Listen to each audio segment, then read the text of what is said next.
We all know about the 1997 series King of the Hill.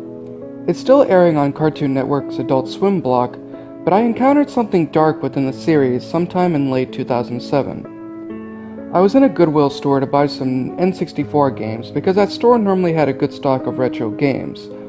However, I strolled over to the VHS section in the back, just then remembering that I owned a VCR. One of the few things I saw was the Titanic VHS tapes, the one that came in 2 tapes, but it was in one dust cover. I thought it would be a good movie for me and the wife, as she had never seen it before. To ensure that the tapes would be functional, I took one of the tapes out of the VHS cover, only to find something unexpected. It was a VHS tape with a crooked sticker on it.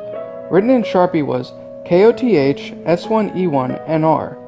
I inspected the other tape and it said KOTH S1E1NRP2. I assumed it was part 2. I didn't know why one 22 to 23 minute episode took 2 VHS tapes, but I was curious. I bought the 2 tapes for $2.22. When I got home, nobody was there but me. Therefore, I had to take up the painstaking process of uncoiling the stiff coax cables and the bulky VCR. I soon turned the TV to channel 3 and began viewing KOTH S1E1NR. It had the regular opening of the first episode of King of the Hill, but without the music.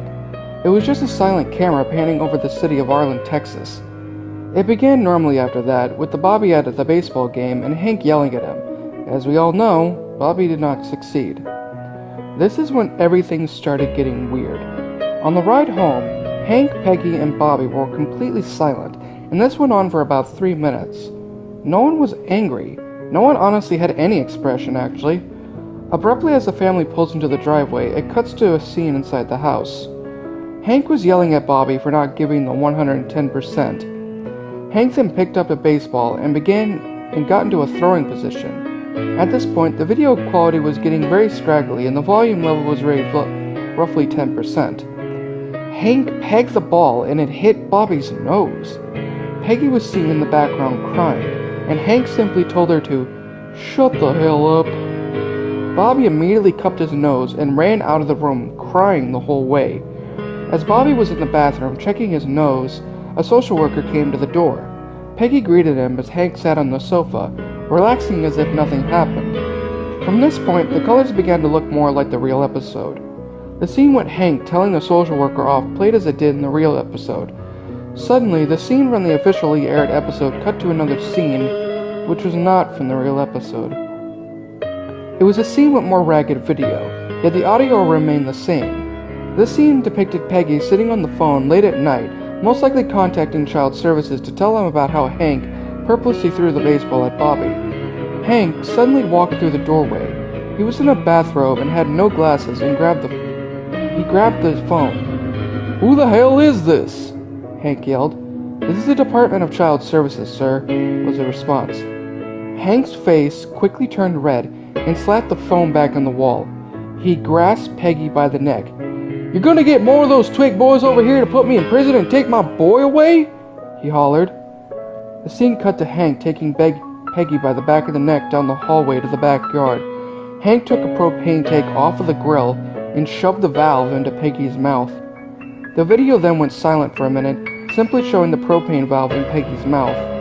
When the scene started moving again, Peggy's eyes slowly closed and a voice was heard. "Buck Strickland, forgive me for using propane for this." The only problem was that when Hank said this, Hank didn't sound like Mike Judge, the creator of the show who voiced Hank. It sounded like an older and deeper voice. The screen went black after this. I fast-forwarded through the rest of the tape to make sure there was no more content on it, and there was none. I just thought to myself, why was there so much wasted space on this tape? And at this point, I was really shaken up. I went to grab a coffee, and when I got back, I popped in the second tape, and it was just a black screen. I fast-forwarded to check for content, and eventually came across some stuff that was really starting to scare me. It was a funeral, but there were very few colors. There was only various forms of gray and black, and the colors of people's faces. It just did not seem like a real King of the Hill episode. The funeral was for Peggy. Attending it was all the Hill's neighbors, including some acquaintances such as Cotton and John Redcorn. Even Hank was there, claiming that Peggy had committed suicide. As Peggy's coffin was lowered into the hole, it faded into the overhead view of it being lowered. This part really scared the shit out of me. It was a highly realistic image of Peggy in the coffin.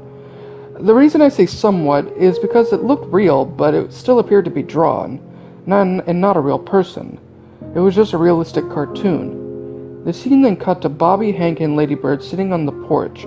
Bobby had a queasy face, and Hank had one hand on the propane tank that he used to commit the murder. Bobby turned to his father. Why did you do it, Dad? He asked in a humble voice. I don't know, son, Hank responded. He almost sounded like he was crying. He then stood up and walked inside, leaving Bobby and Lady Bird, who were still on the porch. It once again cut to a very dull scene with nothing but black, gray, and the skin colors. It was a scene that literally made me sick to my stomach. It was Hank, hanging from the ceiling with a note pinned on him. It just stayed focused on him swinging back and forth for 2 minutes or so. It then cut to the ending credits with the normal outro and theme music. I was actually kind of laughing inside at the fact that the show was playing the regular ending credits after all that stuff happened. I was honestly more confused than creeped out at it. I went on some forums, but found nothing about the episode. However, I had come across one person on Yahoo Answers who had a similar experience as me. They received a similar tape at a thrift shop in John Creeks County in North Georgia, a place around 20 miles away from where I got mine. I managed to get on AIM with this person, but I got no answers. I was really curious at this point, so I drove about 40 miles and went right to Cartoon Network Turner Broadcasting HQ. I knew that Fox Broadcasting made the show, but I assumed Cartoon Network had every episode on record, as they did air them all. Beforehand, I did some research and figured out who was in charge of broadcasting KOTH, so I found a receptionist in the studio and demanded to talk to him. Apparently, though, I had needed a guest pass of some sort. Honestly, I was completely pissed off at this point, so I drove back home and put on my old sheriff's uniform. I was a sheriff for John Creeks County about 3 years ago. I went back, and although it is unlawful, I used my badge to talk to him. When I got to his office, he was sitting at his desk talking on the phone. I walked up to him, threw the tapes on his desk, and demanded answers. He dropped the phone immediately and grabbed the tapes. I followed him through another office on the other side of the building. There was a small safe in this office.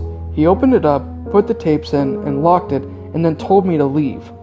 I did not want to act like a sheriff anymore because I didn't want to get in trouble with the law, so I left. I got home and flipped on the TV. Adult Swim was on, and I was relieved to see a real episode of King of the Hill. To this day, there are only 2 copies of this episode on 4 tapes. That I can find anywhere else on the internet, that is. One of them, I assume, is still locked up in Cartoon Network Studio. You may possibly come across more of them in thrift shops throughout the Southeast.